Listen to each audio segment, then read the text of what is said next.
ప్రభుత్వ టీచర్ ప్రేమ పేరుతో తనను మోసం చేశాడని యువతి కర్నూలు పోలీసులను ఆశ్రయించింది. 2 ఏళ్ల నుంచి ప్రేమించిన వ్యక్తి ప్రభుత్వ ఉద్యోగం రాగానే ముఖం చాటేస్తున్నాడని బాధితురాలు ఆరోపించింది.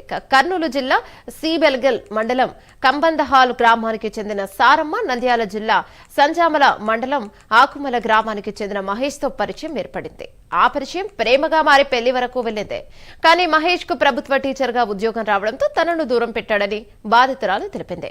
న్యాయం చేయాలని సారమ్మ పోలీసులను ఆశ్రయించింది. టీఓ మహేష్ ను బెదిరించడంతో గుట్టుచప్పుడు కాకుండా గుడిలో సారమ్మకు తాళి కట్టాడు మహేష్.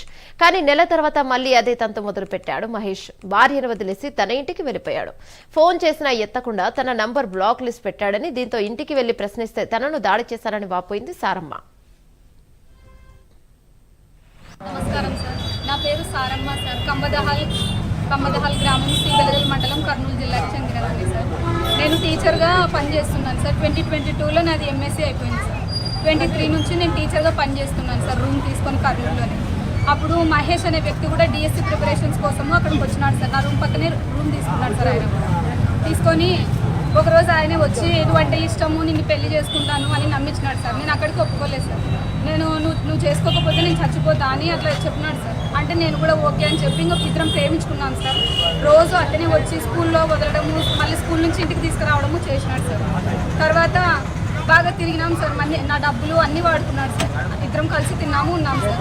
తర్వాత అందరికి జాబ్ వచ్చింది సార్. జాబ్ వచ్చినాక నన్ను అవాయిడ్ చేయడం చేసినాడు సార్. నేను అక్కడికి పెళ్లి చేసుకుందామని అడిగితే నన్ను దూరం పెట్టడం స్టార్ట్ చేసినాడు సార్. నంబర్ బ్లాక్ చేయడం అట్లా చేసినాడు సార్.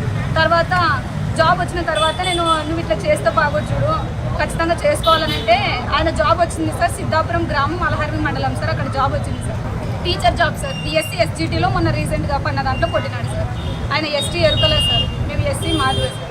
నేను పెళ్లి చేసుకుందామని అంటే నువ్వు ఇక్కడికి వచ్చినావు అనుకో, మా అమ్మ నాన్నల పరుగు పోతుంది, నా పరుగు పోతుంది, ఇక్కడికి రావద్దు అని కర్నూలుకి వచ్చి ఆయన నా రూమ్కి వచ్చి 2-3 సార్లు చెప్పుకోవడం జరిగింది సార్.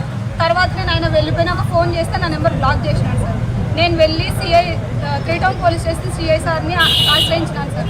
సార్ డిఈఓ సార్కి ఫోన్ చేసి 2 డేస్ కౌన్సిలింగ్ ఇచ్చినారు సార్. అయినా అతను ఒప్పుకోలేదు సార్, నేను చేసుకొని అన్నాడు సార్.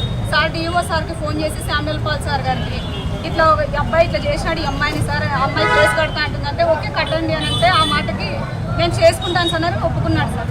సార్ పెళ్లి చేసుకొని కనపడండి అన్నారు సార్. ఫస్ట్గా ఎవరు లేకుండా